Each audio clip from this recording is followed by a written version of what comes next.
सुप्रभात प्यारे बच्चों। कक्षा 8वीं की ऑनलाइन तासिका में आप सभी का स्वागत है। पिछली तासिका में हमने पाठ 1 डुबा दो अहंकार इसका पठन व स्पष्टीकरण किया था। आज हम इस पाठ के स्वाध्याय की ओर ध्यान देंगे। आप लोगों को मैंने शब्द वाटिका और मुहावरा गृह कार्य के लिए दिया था। आशा करती हूँ कि आप सभी ने अपना गृह कार्य सही ढंग से किया होगा। उसी के आगे आपको स्वाध्याय के प्रश्नोत्तर को लिखना है।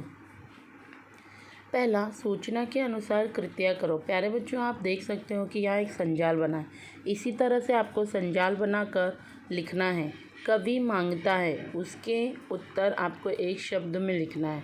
चरम शांति, परम कांति, आत्म प्रचार न करना, अहंकार डुबाना। आप अपनी किताब में ध्यान से देखें और फिर अपनी बुक में लिखें।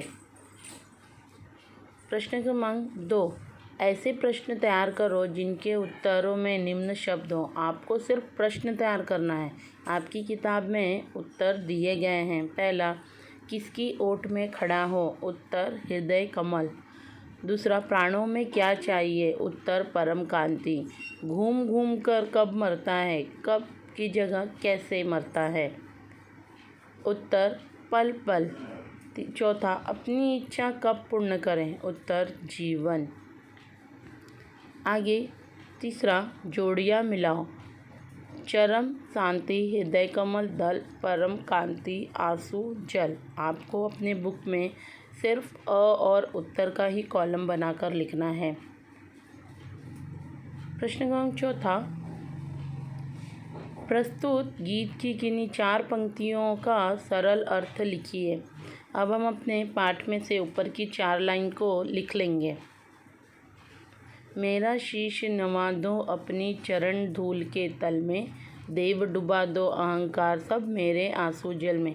इतना लिखने के बाद आपको अर्थ लिखना है। हे ईश्वर, मेरा सिर अपने चरणों पैरों के धूल में झुका दो।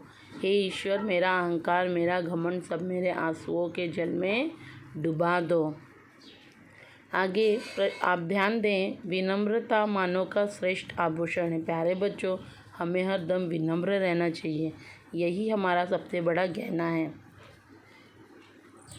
भाषा बिंदु में देखिए क्या दिया है। कविता में आए कि नहीं 10 शब्दों के पर्यायवाची तथा विलोमार्थी शब्द लिखो। पर्यायवाची का अर्थ होता है समानार्थी शब्द और विलोमार्थी का अर्थ होता है विरुद्धार्थी शब्द। आपको 10-10 शब्द लिखने हैं। शीश सिर, नवा झुका, चरण पैर, जल पानी, अहंकार घमंड, आत्मप्रचार अपना प्रचार, कांति चमक, पूर्ण पूरा, ओट आड़, देव देवता। अब हम विलोमार्थी शब्द लिखेंगे। अपमानित सम्मानित, अहंकार गर्व, जीवन मरण, शांति अशांति, अपने पराय स्वयं दूसरे, पूर्ण अपूर्ण, इच्छा अनिच्छा, हित अहित, कांति निष्कांति। अब आगे आप देखिए, निम्नलिखित शब्दों के आधार पर कहानी लिखो और उचित शीर्षक दो। प्यारे बच्चों, इसे लिखने की आवश्यकता नहीं है क्योंकि आपको अभी तक कहानी लेखन की जानकारी नहीं दी गई है।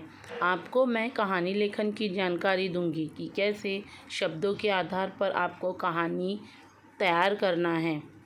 आगे मैंने समझा। आपने जब पूरे पाठ का पठन किया तो उस पाठ से आप क्या समझे वो आपको इस मैंने समझा कॉलम में लिखना है। धन्यवाद।